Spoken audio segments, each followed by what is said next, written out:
Listen to this single, girl. 눈치챘던 순간 떠날만 했어.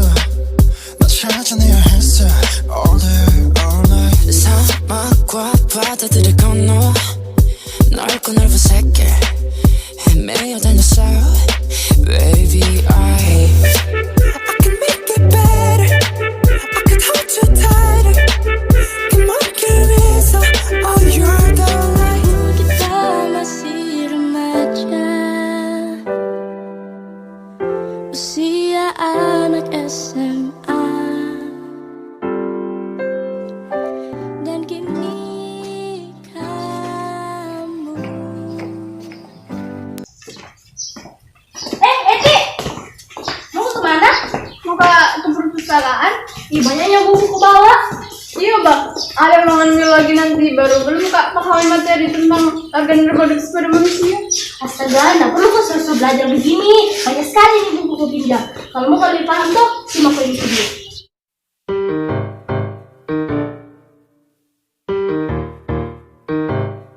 Hai teman-teman, perkenalkan nama saya Walni.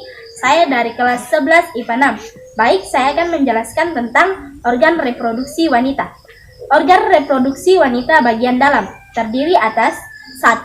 Ovarium, 2. Tuba fallopi, 3. Uterus atau rahim, 4. Serviks atau leher rahim, 5. Vagina. Untuk organ reproduksi wanita bagian luar terdiri atas 1. Mons veneris, 2. Labia mayora, 3. Labia minora, 4. klitoris, 5. vestibulum, 6. himen. Untuk lebih jelasnya kita bisa simak video berikut ini. Alat kelamin wanita. Ini adalah uterus atau rahim, tuba fallopi, ovarium atau indung telur, vagina atau mulut rahim. Mari kita perbesar ovarium untuk melihat perkembangan telur. Kita bisa melihat dalam ovarium di sebelah kiri, gambar berwarna ungu adalah sel telur yang sedang berkembang. Semenjak dilahirkan, seluruh sel telur yang dimiliki wanita tersimpan di dalam ovarium dalam keadaan tak berkembang. Sebulan sekali, perintah hormonal dari otak memerintahkan ovarium untuk memproduksi folikel, di mana folikel yang dominan akan melepaskan sel telur dewasa untuk pembuahan. Lihat folikel yang berkembang dalam ovarium ini. Folikel adalah kumpulan sel yang mengelilingi telur dan menyuburkannya. Ya, baik. Untuk organ reproduksi pria terdiri atas 1. testis, 2. epididymis, 3. vas deferens, 4. kelenjar kelamin, 5. saluran ejakulasi, 6. uretra, 7. penis, dan 8. skrotum. Untuk lebih jelasnya, kita bisa simak video berikut ini. Sistem reproduksi pria. Testis atau buah zakar, penis atau batang zakar, uretra atau saluran kencing, vas deferens atau saluran benih, kelenjar prostat, vesikula seminalis atau kantung mani. Dalam testis, terdapat apa yang disebut tubulus seminiferus. Tubulus seminiferus adalah organ yang memproduksi sperma. Ovarium wanita hanya memproduksi 1 telur dewasa setiap bulan. Sementara, tubulus seminiferus pria memproduksi lebih dari 12 miliar sperma setiap bulan. Bagian di atas tubulus seminiferus adalah epididymis. Sperma berkumpul ke epididymis untuk didewasakan. Proses ini berlangsung selama 20 hari.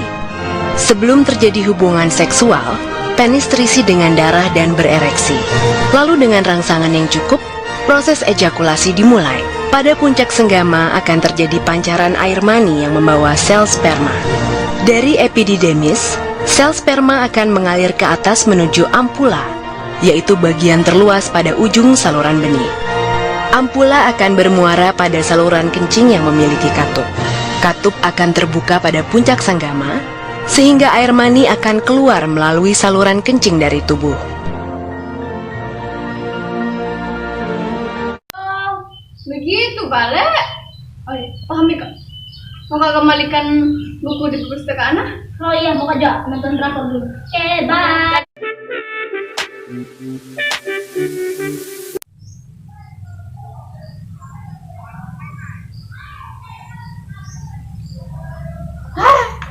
Bingung Kak. Ami kinetik. Menghafal Kak. Menghafal apa? Menghafal proses perkembangan sel telur setelah dibuahi. Mau Kak dan presentasi. Oh, mau kau ndak susah? Coba kau nonton ini video pasti cepat kau mengerti. Betul? Iya.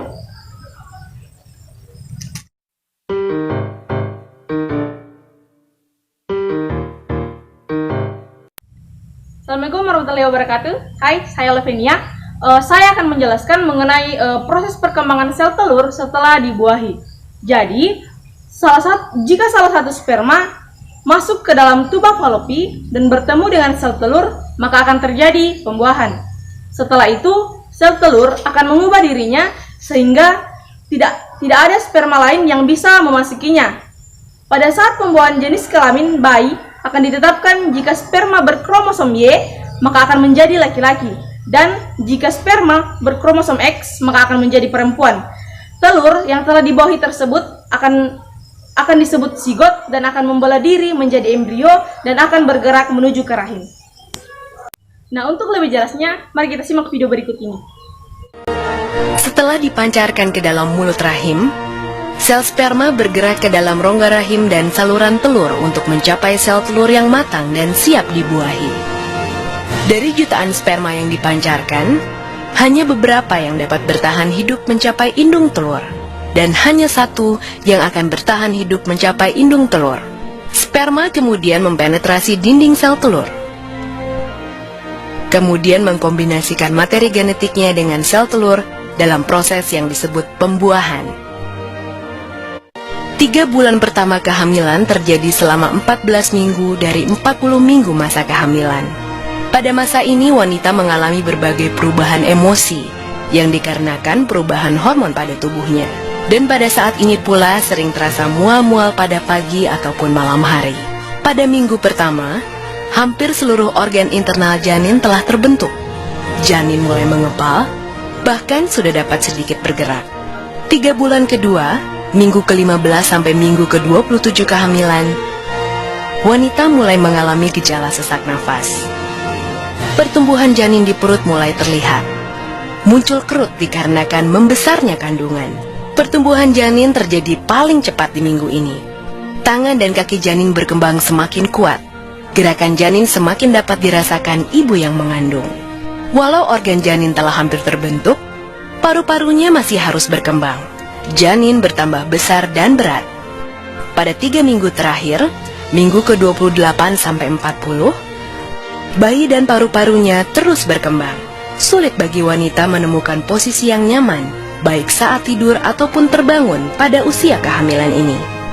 Pada akhir minggu ke-40, bayi terdorong ke bawah. Hal ini merupakan tanda persalinan akan dimulai. Oh begitu, paham ya Kak. Kirimkan ke nanti lah. Ngerti mau kata? Iya. Oke, via WhatsApp nah. Sudah. Ya terus apa Lena? Cari jodohku. Iya, makasih nak.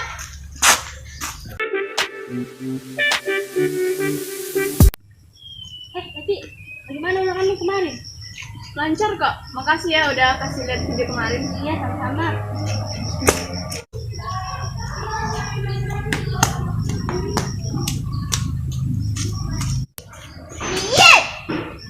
Kenapa tuh uring-uringan? Gila, aku dapat nol kawanku. Innalillahinya. Kok bisa?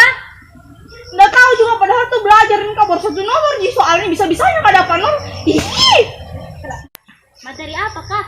Itu ya materi proses kelahiran bayi normal, susah sekali. Padahal tuh belajar ini Kak. Oh, kalau mau lebih paham tuh biar nggak remedial mau ke ulangan-ulangan selanjutnya, simak ke video dari ini. Baik,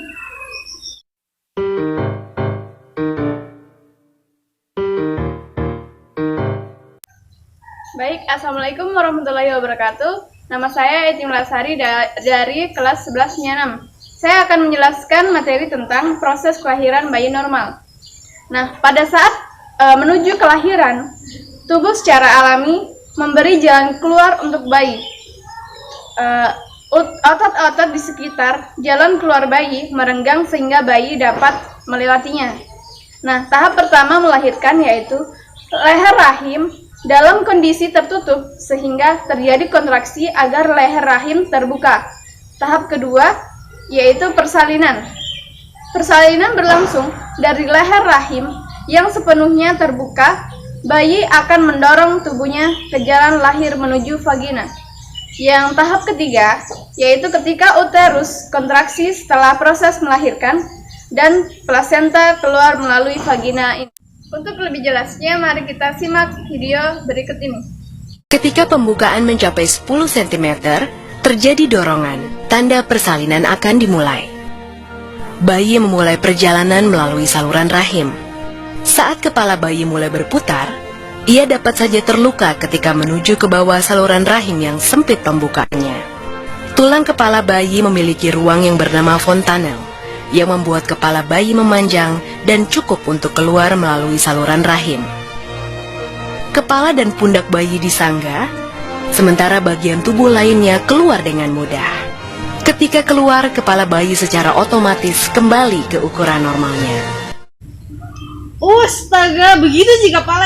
Gampang jika lo tahu itu lah. Dari dulu kan nonton ini video. Nih, ku tahu min dari midan juga nanti. Bagus, nggak bilang makasih lagi. Makasih. Oke. Thank you. Hai, gambar Dek. Dek, kamu bisa. Dek. Dek. Berhenti begitu mau.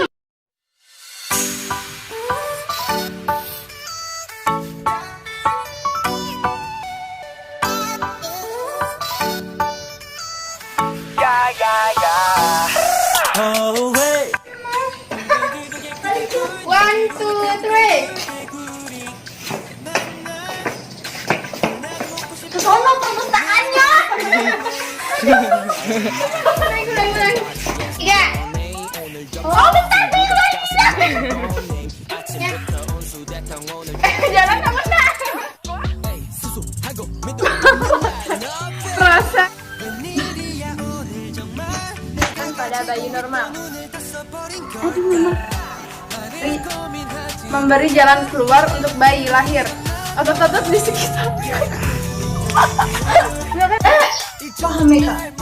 Mau nggak kembalikan buku diperiksa? Halo teman-teman. Lupa. Kenalkan, nama saya di kelas 12 atau 11.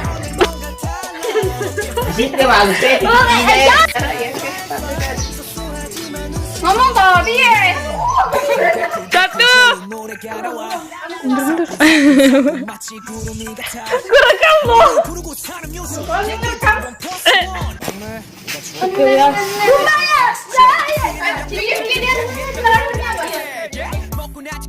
Bagian luar. Yang pertama.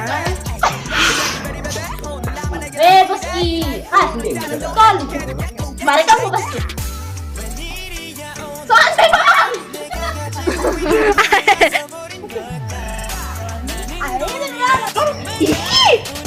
Materi apa kah? Itu Plasenta keluar melalui vagina ini.